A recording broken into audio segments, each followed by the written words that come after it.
dapat lagi kau pahala. 2. 3, kau sebarkan ilmunya, dapat kau lagi amal jariah. Banyak pahala kau dapat dengan follow Ustadz. Maka mulai malam ini yang belum follow Dasat Latif, follow Dasat Latif 1212 centang biru.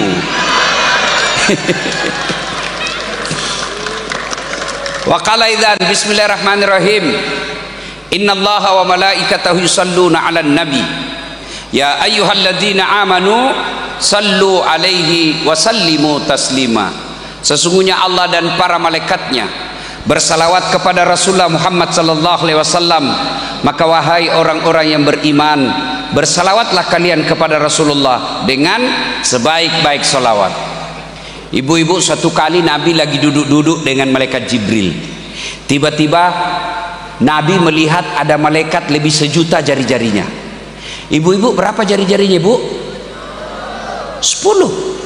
Cacat kok itu? Tidak ada jari-jari kakimu? Masa kau jalan ini?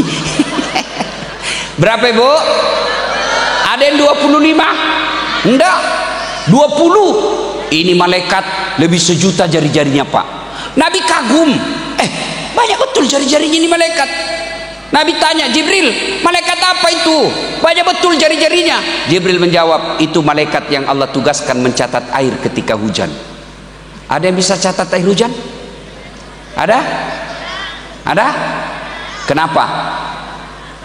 Jumlahnya banyak, jatuhnya rame-rame dan laju.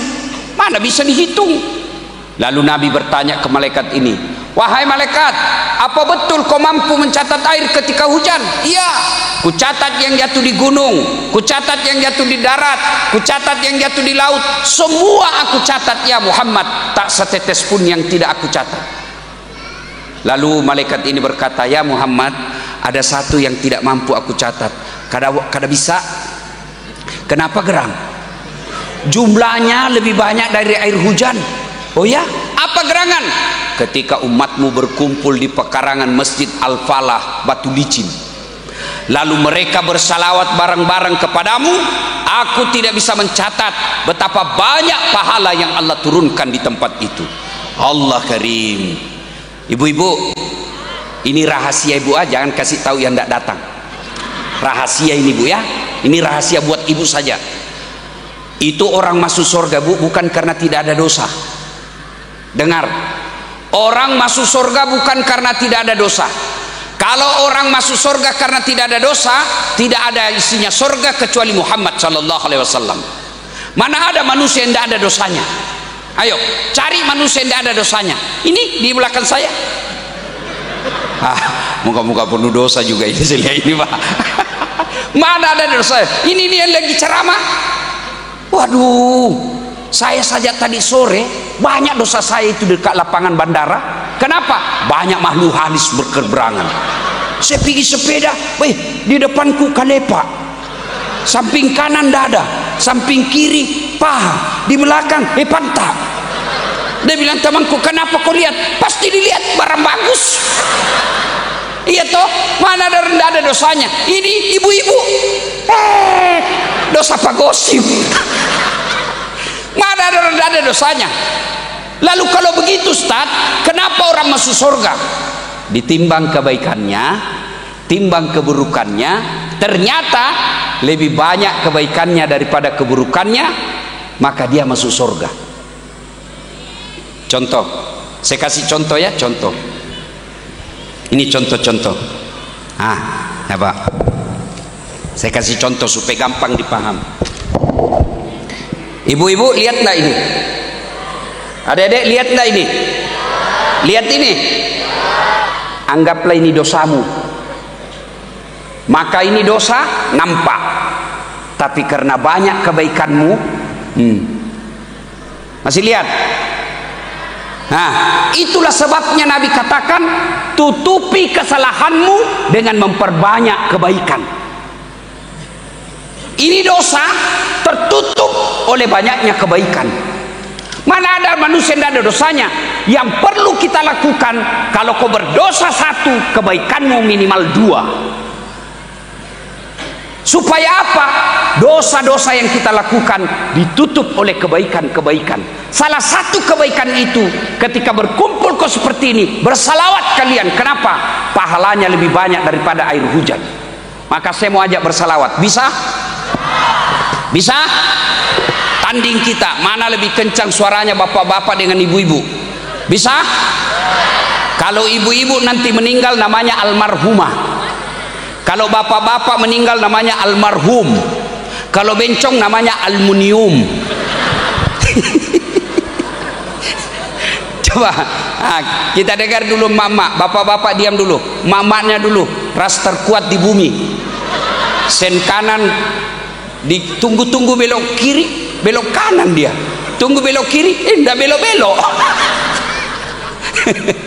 Ayo kita salawat dulu. Bapak-bapak aja diam, ibu-ibu dulu. Yuk, ikut salawat bu. Salatullah ala toha. Yang di belakang tidak kedengaran. Salatullah ala yasin. Nilainya 9,5. Sekarang bapak-bapak, adik-adik nih, jangan kau malu jenis kelamin kita. Ibu-ibu diam, ini bapak-bapak. Gorami mano. Salatullah. Masya Allah. Ala toha. Salatullah. Ala yasin. Masya Allah, nilainya 9,7. Nah, kau diamlah semua, kita dengar ini di atas. Nah, kita dengar Andi Rudi Latif dan teman-temannya. Ayo Pak Rudi, jangan mempermalukan grup. Ya, ayo. Kada usah pakai mic. Itu tadi juga tak ada mic. Ya, ayo. Salatullah. Salamullah.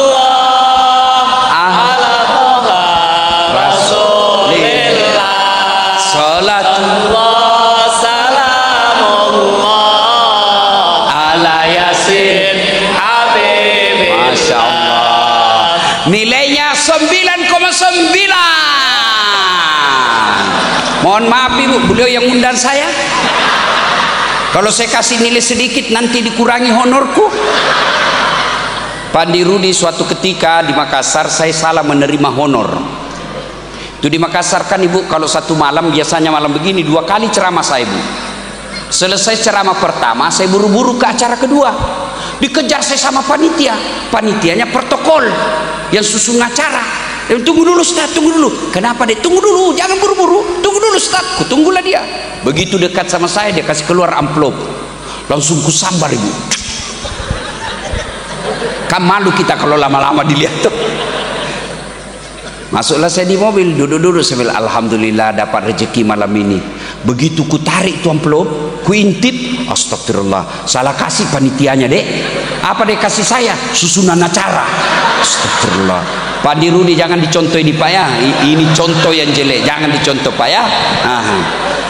Ayo kita sama-sama semua. Kita salawat bareng-bareng semuanya. Yuk. Salatullah ala toha. Salatullah ala yasin. Ala yasin. Ala yasin. Masya Allah. Alhamdulillah, terima kasih Bapak Ibu saudara-saudara sekalian yang insya Allah dimuliakan rahmati Allah Subhanahu wa ta'ala. Ibu-ibu ini dari tadi saya lihat kipas-kipas. Panas ibu? Panas?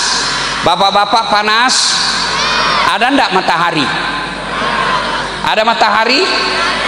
Ketahuilah bu, dalam kitab Durratun Nasihin dijelaskan oleh Nabi, nanti kita dikumpulkan juga di sebuah padang namanya padang mahsyar. Begini, tapi ini cuma orang tanah bumbu. Padang mahsyar nanti bu, dari Adam sampai kiamat manusia, mulai dari orang Jawa, orang Sunda, orang Perancis, orang bule, orang Aring, Semua dikumpul dari Adam sampai kiamat. Bayangkan berapa triliun manusia waktu itu. Dikumpul kita di satu tempat namanya padang mahsyar. Dan pada saat itu kata Nabi, panasnya matahari seolah-olah tinggal satu jengkal dari kepala. Sekarang saja tidak ada matahari kita kepanasan.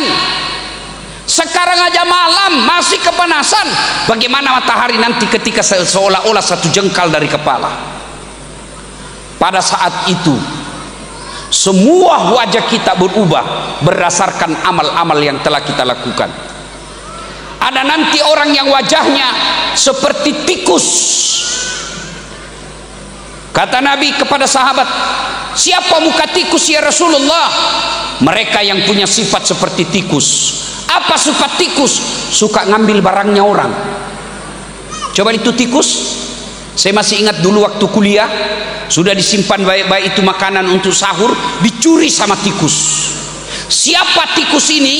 Mereka yang rampok uang negara, koruptor, perampok. Saya ini share di Facebookku, di Instagramku tadi ini, ada orang bu calok kasus 1 triliun wana di rumahnya. Adik-adik pernah aku lihat uang 1 triliun? Oh 1 miliar aja saya tidak pernah. 1 triliun uangnya dari uang rampok. Ini nanti mukanya seperti tikus. Badannya badan manusia, kakinya kaki manusia, perutnya perut manusia, tapi kepalanya tikus. Siapa muka tikus? Mereka yang suka ngambil barangnya orang, termasuk ibu-ibu kalau ada pengantin ngambil sendoknya orang. Maka kasih kembali memang besok. Termasuk kalau ada pegawai negeri di sini yang ngambil barang-barang kantor, kasih kembali besok. Dan itu kalau orang tidak kembalikan dan dia mati, semua barang-barang yang pernah kau ambil secara batil disuruh pikul lewat tetanggamu. Wih, ternyata dia yang ngambil meja di kantor, saya yang dipecat. Hei palisu memang nih, kembalikan, bulikin. Kalau kada dibulikin, di blender kau nanti kalau mati kau. Ya. Hei, jangan ambil barangnya orang. Kamu dapat duit di jalan, kamu bilang Anda ada juga yang punya. Ada yang punya. Gimana caranya kalau dapat duit di jalan? Bawa ke masjid, masukkan celekan, niatkan yang punya duit dapat pahala. Tanahnya tetanggamu jangan kau ambil. 1 jengkal tanah tetangga kau ambil, 7 petaka langit nanti disuruh kau pikul. Dedek, jangan kau ambil HP-nya temanmu. Bagaimana kalau ceweknya teman diambil Ustaz? Itu lebih jahat lagi kamu. 1. Apalagi Nabi melihat ada pula manusia yang mukanya seperti anjing. Siapa muka anjing ya Rasulullah? Kata Nabi, mereka yang disogok dan menyogok. Wane piro, hati-hati. Nabi bilang bukan serangan fajar ini Ustaz, ini sedekah subuh. Hati-hati bu. Mau ndak batu licin makmur? Mau ndak batu licin baik? Mau ndak anak-anak batu licin bisa jadi tentara, jadi polisi, jadi ASN? Mau? Mulai sekarang jangan kau jauh sogok kalau mau kau jadi pejabat. Mau jadi polisi jangan nyogok, mau jadi tentara jangan nyogok, ASN jangan nyogok, lebih kau berdoa kepada Allah. Apalagi kata Nabi, ada lagi nanti yang mukanya seperti apa Ustaz? Ya Rasul, muka apa? Muka kuda. Badannya badan manusia, tapi mukanya kuda. Siapa muka kuda ya Rasul? Mereka kalau berjamaah selalu mendahului imam. Imam belum ruku dia sudah ruku. Imam baru mau naik dia sudah naik. Belum sujud sudah sampai kepalanya. Ditanya kenapa kau lebih cepat dari imam? Imam sudah lobet, lambat dia bergerak, lebih kita cepat. Ada juga orang begitu. Makanya Pak Imam juga kalau jadi imam jangan lama-lama. Ada juga imam itu lama betul, baru mau takbir sudah lama. Agak je itu namuakak di bawang hi. Ada juga begitu. Banyak macam. Pada saat itu Allah sediakan ruang VVIP. Ibu-ibu, bapak-bapak pernah ke bandara? Anggap saja pernah. Di bandara itu ada ruang tunggu, ibu. Ada ruang tunggu umum, ada ruang tunggu VVIP. Yang umum itu orang yang ada di dalam bercampur antara bau matahari dengan parfum palsu. Nah, itu dia umum. Kalau yang di VVIP orang-orang kaya, dilayani oleh perempuan cantik-cantik. Ustadz mau minum apa? Mau minum kopi dek. Kopinya pakai gula atau tidak? Pakai gula. Gulanya rendah kalori atau tidak? Banyak sekali pertanyaannya. Saya bilang terserah kau deh, bikin repot. Tuh ruang VVIP. Nah, orang di Padang Mahsyar hampir semuanya gelisah. Dia dilindungi sambil menunggu namanya disebut, karena kita akan dipanggil satu demi satu. Satu demi satu kita dipanggil. Siapa dulu yang dipanggil? Apa mereka yang duluan meninggal? Tidak. Siapa? Nama-nama Islam dulu. Abdurrahman, Abdul Jabbar. Bayangkan bapak-bapak, masih ingat waktu pilcaleg kemarin, pilpres? Kita kan cuma 300 orang toh, satu TPS, kita ngantri sampai tengah hari. Padahal itu ada tendanya, kadang-kala ada musik dandutannya, ada konsumsinya. Kalau ada yang salib kita marah, kenapa kau dahului saya, kau baru masuk. Di Padang Mahsyar nanti dipanggil satu-satu. Abdul Jabbar, Abdurrahman, Mutmainnah, Das'at Latif. Itu dulu panggil dulu. Itulah sebabnya ibu-ibu wajib, salah satu kewajibannya memberikan nama-nama yang baik. Sudah pada saat itu kata Nabi disediakan ruang VVIP. Siapa mereka yang disediakan ruang VIP? 7 golongan orang di dalamnya kata Nabi. Pitu. Mudah-mudahan kita yang hadir ada di dalamnya. 1 kata Nabi, imamun adil, pemimpin yang adil. Mudah-mudahan tanggal 27 November akan datang, di kota Tanah Bumbu ini terpilih pemimpin yang adil. Ya bu, sudah pemimpin yang adil. Tidak usah dulu setingkat bupati, sudah saja di rumah saja kita dulu. Adil apa tidak? Pemimpin yang adil itu lebih gampang masuk surga daripada ulama. Saya kasih contoh, yang mewakili Kapolres, anggaplah Kapolres. Kalau nanti malaikat berkata, Kapolres Tanah Bumbu silahkan masuk surga, sebelumnya ulama dulu dipanggil.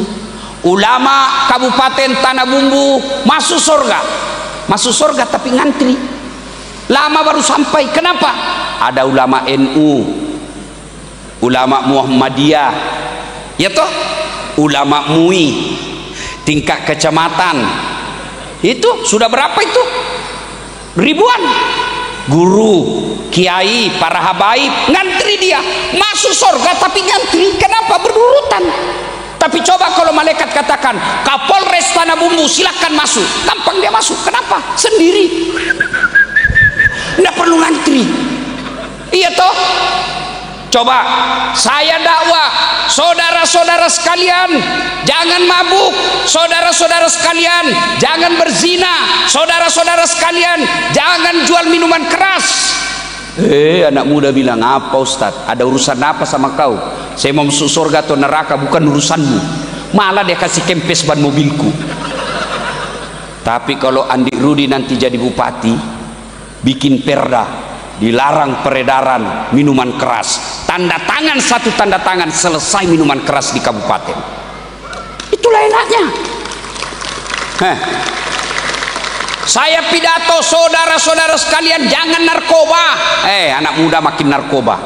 Tapi kalau Kapolres rahasia narkoba satu malam, pak, hilang semua. Itulah imam yang adil, imamun adil, pemimpin yang adil. Masuk jatahnya nanti orang yang dilindungi di padang mahsyar. Yang kedua, yang dilindungi di padang mahsyar, mereka yang menggantungkan hatinya di masjid. Nabi mahasiswaku, mati ki itu Ustaz. Ya mati kok kalau hatimu kau buka kau gantung. Apa maksudnya itu? Orang yang tidak tenang hidupnya, tidak tenang hatinya kalau dia tidak lihat masjid makmur. Siapa yang dimaksudkan makmurkan masjid? Satu di antaranya, mari kita dengar. Yang memakmurkan masjid, yang membangun masjid. Ini masjid dibangun secara pribadi.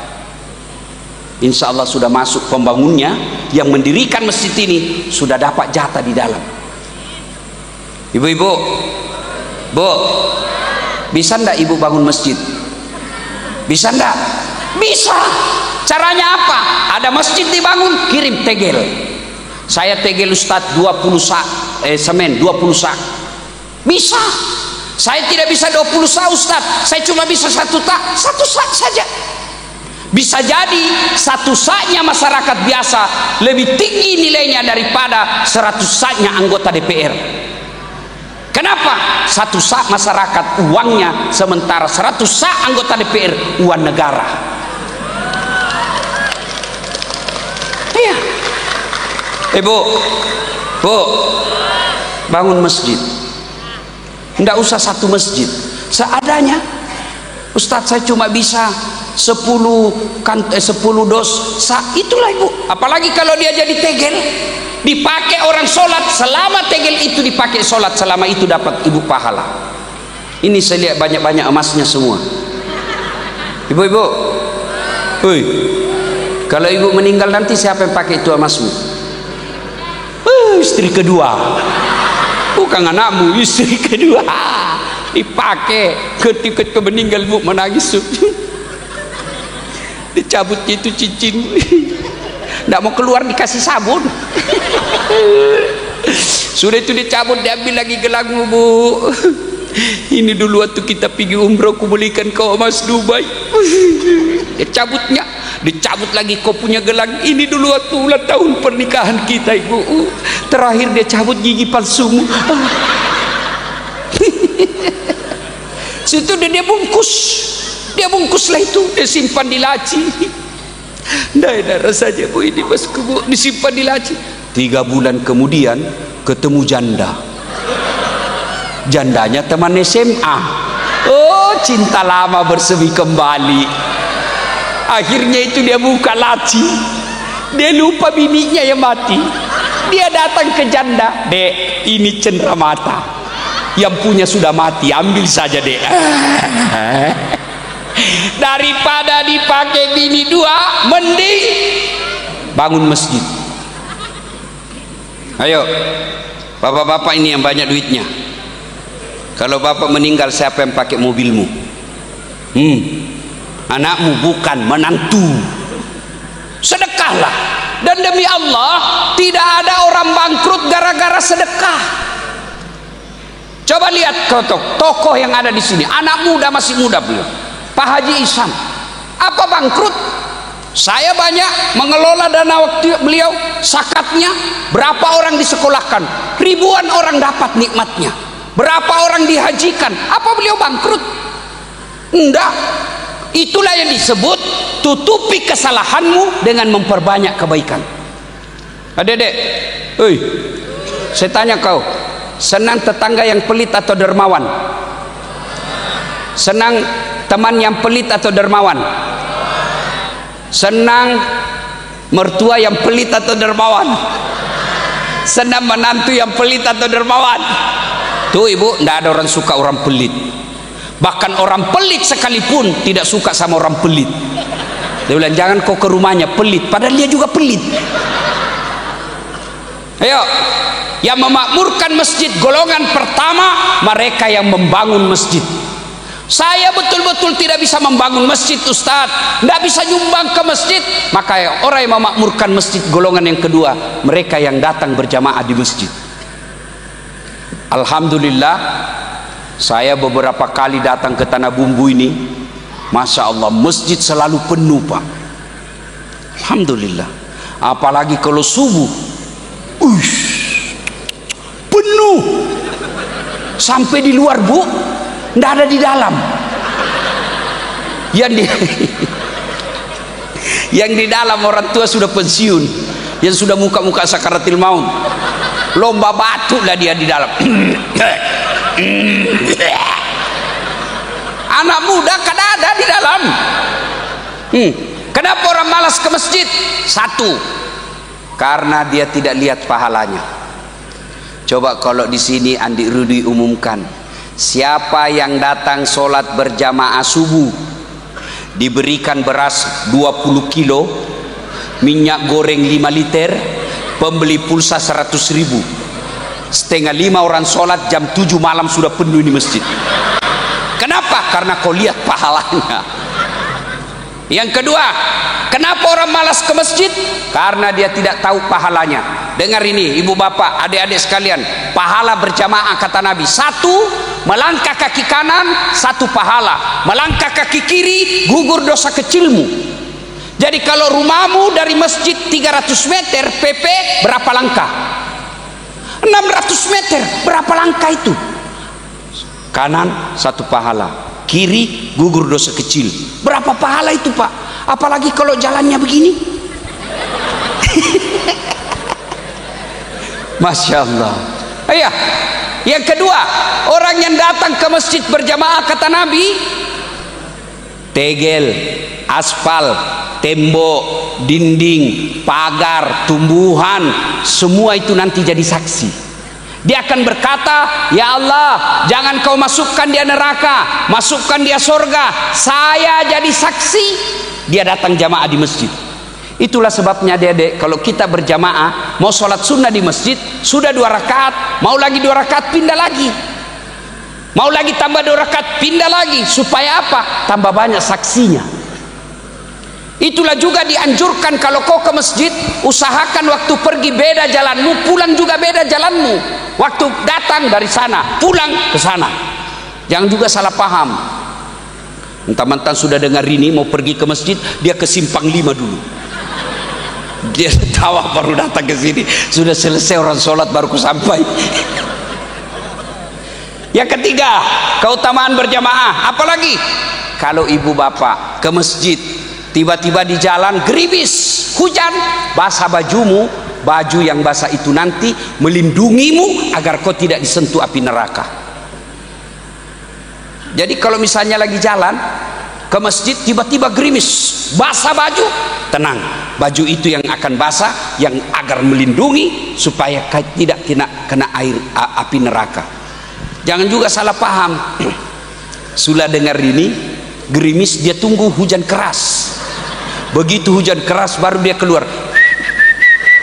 Itu aslinya beleng-beleng itu.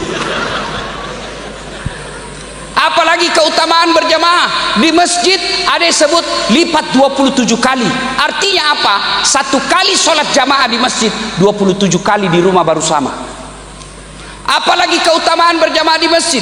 Di masjid insya Allah lebih khusyuk daripada di rumah.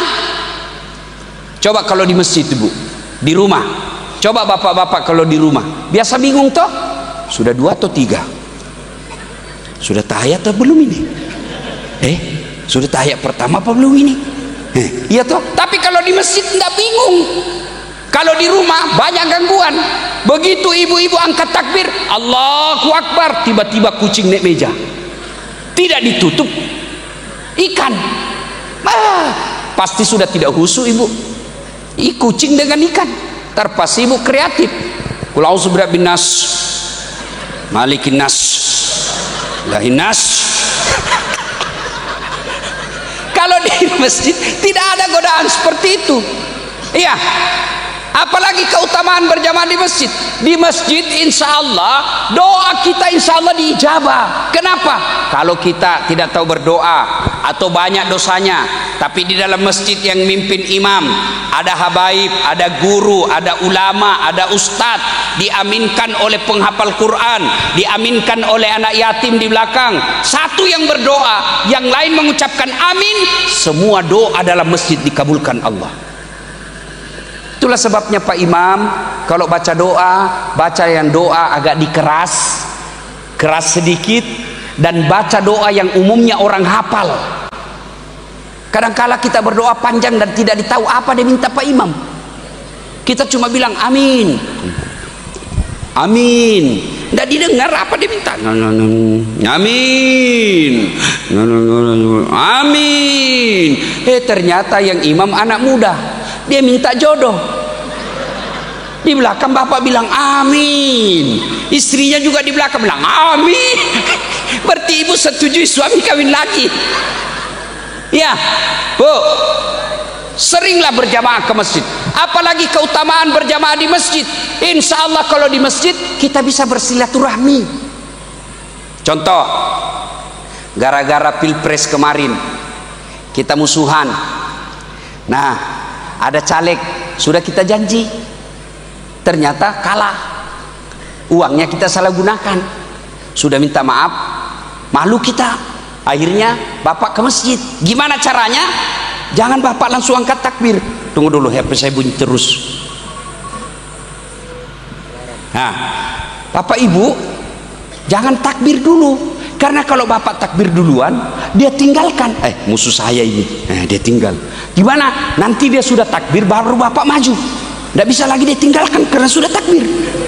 Sudah itu tunggui dia kalau assalamualaikum, assalamualaikum warahmatullah, tunggui dulu. Jangan langsung bapak juga salam. Tunggu dia menghadap ke kiri baru bilang, bapak assalamualaikum warahmatullah. Tidak mungkin dia dorong kepalamu. Iya, silaturahmi. Banyak keutamaan orang yang datang berjamaah. Belum lagi segi kesehatan. Itu menurut kesehatan jantung, dokter menganjurkan minimal 1000 langkah dalam sehari. 1000 langkah dalam sehari. Kalau bapak tetangga dari masjid 200 meter, PP 400 kali 5 kali sudah lebih 1000. Itu keutamaan dunia. Maka datang berjamaah. Yang ketiga, penyebab datangnya orang malas ke masjid. Apa itu? Satu tadi, dia tidak lihat pahalanya. Dua, dia tidak tahu pahalanya. Tiga, manajemen masjid tidak bagus. Tuan-tuan, ibu-ibu, bapak, terutama mereka yang diberi amanah menjadi pengurus masjid. Ada saya masjid bikin di kampung dan di Makassar. Di kampung saya kasih nama bapak saya, Masjid Bani Abdul Latif. Di Makassar nama ibu saya, Masjid Hajjah Sitimang. Masjid itu sekarang seperti tempat wisata. Ada kolam ikan di bawahnya, dan ikannya saya sudah Islamkan. Mu'allaf ikannya bu, ikan koi, kan koi dari Jepang, agamanya Shinto. Saya Islamkan dulu baru saya turun kau berenang. Masya Allah, imamnya bu anak muda, hafal Quran 30 juz, juara 1 hafal Quran 30 juz di Makassar, di Sulawesi Selatan. Muadzinnya digaji kayak pegawai negeri. 3 imamnya. Penceramanya belum ceramah sudah dikasih honornya supaya tidak lari-lari. Masya Allah, karpetnya empuk, di depannya ada LCD. Kalau imam zikir, tertulis itu apa yang dibaca imam, sehingga jamaah semua bisa lihat, ikut dengan bacaan Pak Imam. Sound sistemnya bagus, karpetnya bagus, dingin. Jembatannya dari jalan ke masjid kaca. Ramai itu masjid. Hebatnya itu masjid, 80% pengunjungnya rata-rata anak muda. Ramadan kemarin, hari pertama sampai 10 saya pikir ramai itu hanya di pekarangan sampai malam ke 10. Ternyata 30 malam berturut-turut selalu penuh sampai ke jalan. Karena nyaman. Orang enak ke masjid. Ini bagaimana orang mau ke masjid? Yang asan orang tua sudah pensiun. Rata-rata di Tanah Bumbu muadzinnya orang tua sudah pensiun. Penyakit asma lagi. hayya lasalah. Dia bilang anak muda itu lagi yang ngasan itu bikin jengkel. Iya toh, Masya Allah. Karpetnya sudah 7 kali lebaran tidak pernah diganti. Begitu kita mau sujud banyak pasir. Masih baik kalau pasir. Semut di mana sudah disimpan kepala ini. Bau cicak lagi. Penceramanya mulai salam pertama sampai terakhir neraka aja terus dicerita. Kau bakal ditusuk pantatmu linggis, keluar di mulutmu, dipotong lidahmu, ditumbuk matamu. Dan anak muda deh, tidak usah mesti bikin takut-takut saya itu Pak Ustaz. Iya. Dapat lagi Pak Imam, Allah Karim. Imamnya dia suka ganti-ganti. Nabi bilang kalau kau jadi imam, ringkaskan bacaanmu. Ini jadi imam. Lampek pagah. Nah saya tomatoai kasih. Padahal Nabi bilang, itu bukan saya bilang. Nabi, kalau kau jadi imam, ringkaskan bacaanmu. Ini rata-rata anak muda kalau jadi imam, dia senang yang panjang-panjang. Kau siksa orang tua. Yang mati kasihan. Di belakang Allahu Akbar, jatuh kepalanya, belum bisa selesai masih doanya mau baca, nah kasih naik lagi kepalanya kasihan, belum bisa selesai jatuh lagi kembali, batena nasi satu matuai kasih dek pana cau. Itu Nabi bilang. Yang kedua kata Nabi, baca yang umumnya orang hafal. Kenapa diperintah umumnya orang hafal? Satu, supaya kita bisa husu ikut. Coba kalau imam baca wadduha, kita bisa ikut. Kenapa? Kita hafal. Coba kalau imam baca kul huwallahu ahad, anak-anak ikut kul huwallahu ahad, Allahu samad lam yalid, dia hafal. Begitu imam membaca Al-Anfal ayat 5 sampai 63. Wah, imam husuk dengan bacaannya, kita husuk dengan hayalan. Kita mau ikut, tidak dihafal, kita mau ruku, belum selesai, terpaksa kita baca keadaan keuangan masjid, pengeluaran, bayar listrik 400, ganti keran 200, dibaca belum selesai, saldo kas di satu papan sudah habis dibaca, imam belum selesai, apalagi dibaca kalender Majelis Taklim Masjid Agung Al-Falah Kota Tanah Bumbu, belum selesai, baju lagi dibaca, bajunya orang Andi Rudi calon bupati. Capuk lagi baca, Pak Depa tuh selesai. Maka Nabi bilang baca yang umumnya orang hafal. Yang kedua tujuannya supaya apa? Kalau kau salah ada yang bisa luruskan. Coba kalau imam baca wadduha salah, kita bisa bantu. Tapi kalau Al-Anfal na baca salah, wayalemu. Salah kok. Hadapi dirimu sendiri, siapa bikin susah. Ini ada cerita Pak, wallahu alam benar atau tidak. Ada anak muda pulang kampung hafal Quran, disuruh jadi imam. Kau jadi imam nak? Jadi imam. Al-Fatihah kita ikut lancar. Sekalinya dia baca surah panjang, tiba-tiba karena ini masih tua, tiba-tiba ada cicak jatuh, kena telinganya dek. Namanya kena telinga cicak, nah orang tidak salat saja stres, apalagi lagi tersilap, kaget dia. Begitu dia kaget, hilang hafalannya. Apa lanjutannya ini? Kada diingat-ingatnya juga. Apa? Terpas ini Pak Imam dia bilang, tolong bantu di belakang.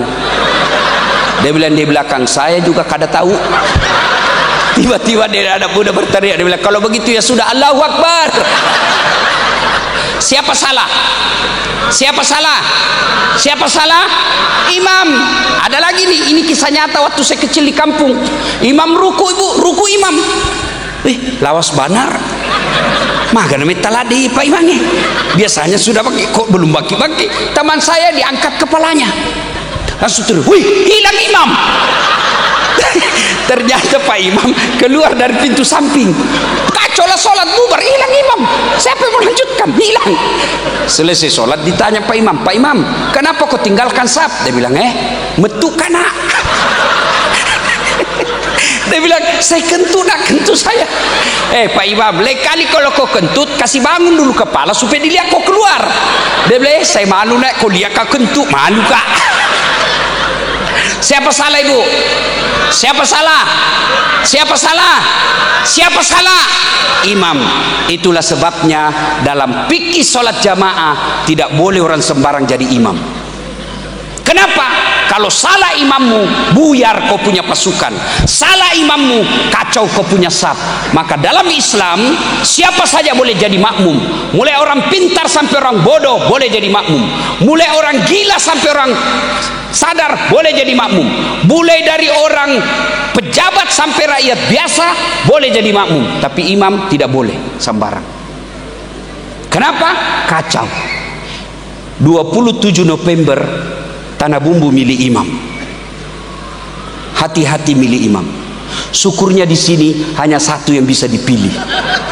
Maka Pak Andi Rudi, saya doakan Bapak adil dalam memimpin. Bapak tadi sudah mengaku sekampung, jangan kasih malu kita sekampung bos. Sama-sama lagi latih. Ajak tapak kasih rikas kasih, ajak tapak kasih rika. Iya. Dan jadi makmum juga, jadi makmum ada aturannya, tidak boleh sembarang kau bikin. Iya, dalam berjamaah ada disebut muballaga. Imam, ini imam. Di belakangnya imam sebelah kanan ada disebut muballaga. Muballaga itu yang berteriak kalau imam bilang Allahu Akbar, imam muballaga Allahu Akbar. Imam bilang Sami Allahu liman hamidah. Muballaga bilang Rabbana lakal hamd. Muballaga. Muballaga berasal dari kata muballik. Muballik artinya penyampai. Siapa di sini? Sudian Nur, anggota DPR. Teriak kok kalau salah itu bupatimu. Jangan kamu diam. Kalau salah ngomong. Kenapa? Tugasnya anggota DPR ngomong. Saudara dipilih bukan di lotre. Meski kami tak kenal siapa saudara, kami tak peduli dengan juara. Jangan diam jaram ha-ha-jara ha-ha-ha. Itu Pak Sudian Nur. Tapi insya Allah beliau amanah. Ini saya pikir orang paling beruntung, pernah jadi wakil bupati. Ya toh? Ya bu, pernah jadi bupati. Sekarang lagi jadi anggota DPR lagi. Itu karena baik orangnya. Maka adik-adik sekalian, belajar kamu sama Sudian Nur. Kalau mau jadi ustadz, belajar sama saya. Ya. Nah, jadi makmum ada cara-caranya. Satu kata Nabi, kalau kau pergi berjamaah di masjid, pakai kau sikat gigi, pakai parfum. Tujuannya apa? Apa sikat gigi sama parfum sampai kepada Allah? Tidak. Apa maknanya itu? Jangan kau ganggu tetanggamu. Bayangkan kalau kau tidak sikat gigi, tadi malam kau makan pete cengkol, baru 2 hari kau tidak mandi, lupa juga pakai ini, kamu takbir tinggi sekali, Allahu Akbar, mu ganggu nih tahu sedepenu. Apalagi kau baca Fatihah kayak kaum yang paling alim. Ada juga orang baca Fatihah itu Pak kayak dia gigit telinga kita di samping. Alhamdulillah mali. Ya kena berdua, ya kena sudah. Kemarin 2 hari yang lalu malah ada orang khusus sekali, tapi nak ganggu Kak karena goyang terus kepalanya. Baru saya di belakangnya, terpaksa aku tutup mataku. Apalagi yang ganggu kadang-kala itu Pak kaki. Ada orang belajar itu, kita ini nak kasih pindah kakinya. Saya pernah ibu, nak serang kakiku, saya dorong ke dalam, makin maju dia. Saya dorong lagi, makin maju. Akhirnya saya terpojok, tidak bisa lagi goyang kakiku ke kanan ke kiri. Dia masih goreng, ku injak. Selesai sholat dia bilang, kenapa injak kakiku? Kau ganggu saya. Kenapa kau sentuh-sentuh jari-jariku?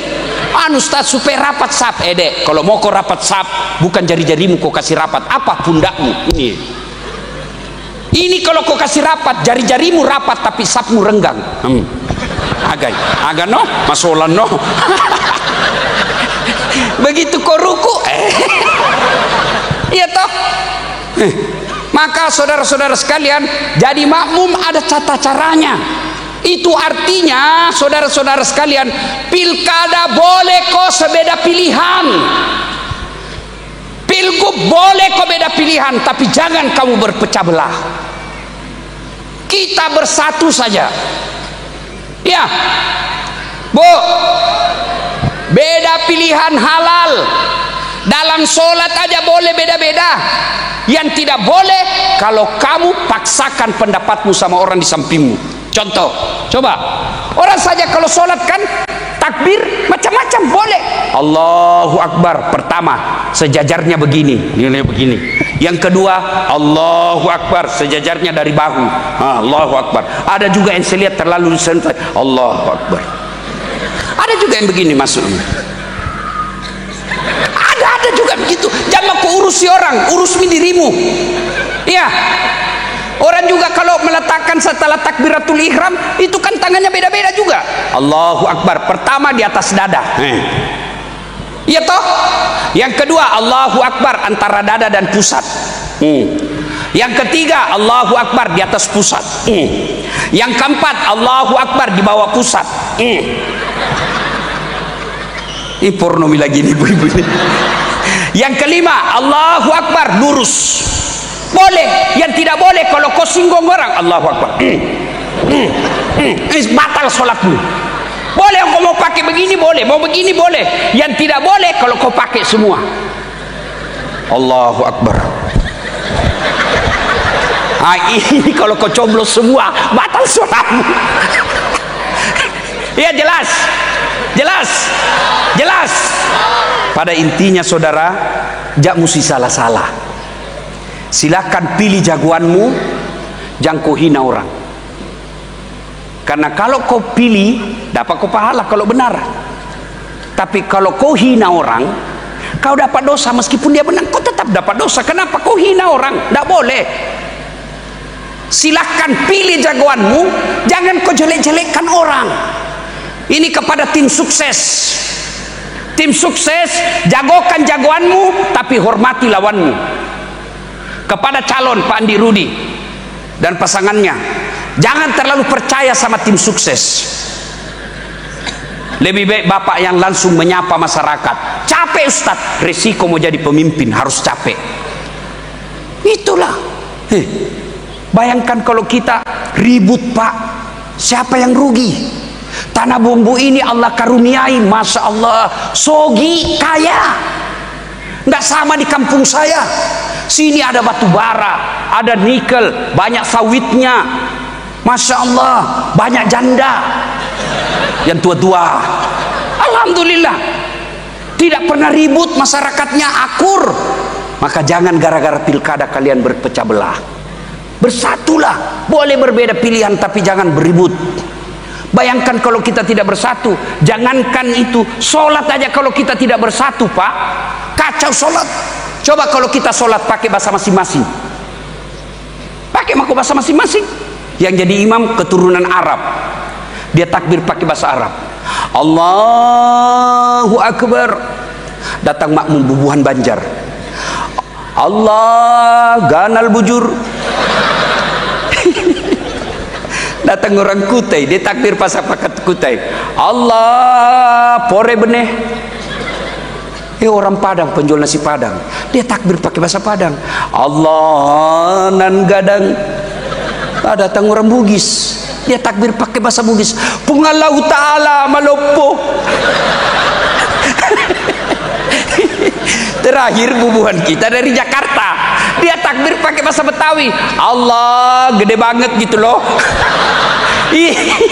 Itu baru lima bahasa. Itulah sebabnya saudara-saudara sekalian, pilkada boleh beda pilihan tapi tetap kita bersatu.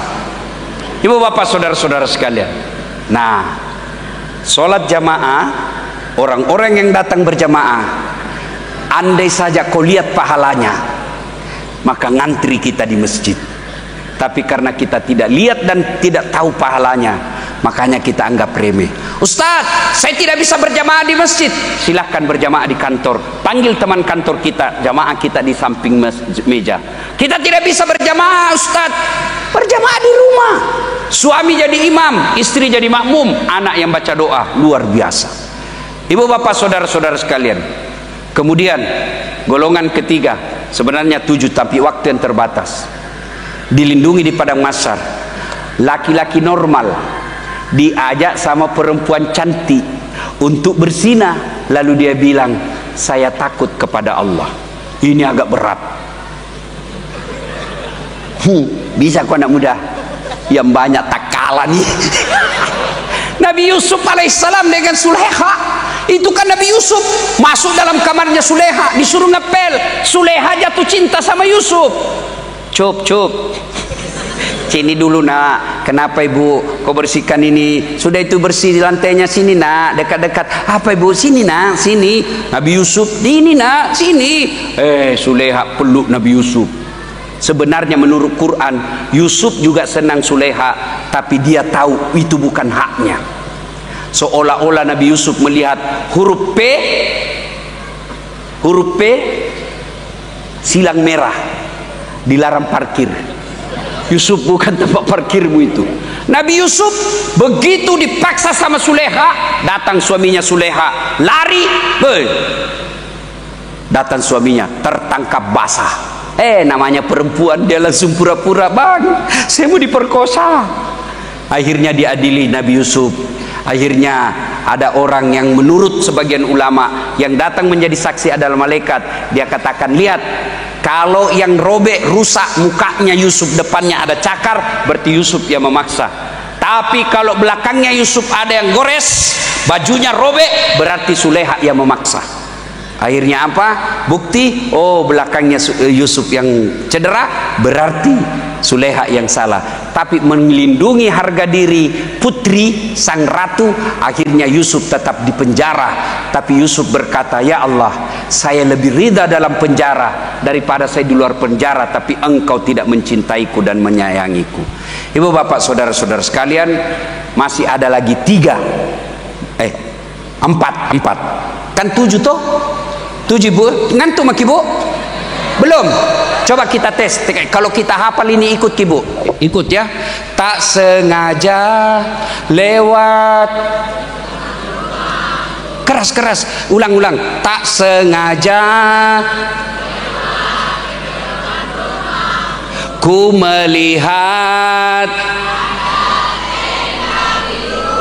dihiasi hati bertanya. Berarti orang tua semua yang hadir di sini nih, karena lagu orang tua ini lagu Jamal saya bilang. Ibu bapak saudara-saudara sekalian, karena sudah larut ya, ibu-ibu tentu mau pulang istirahat, saya juga mau istirahat.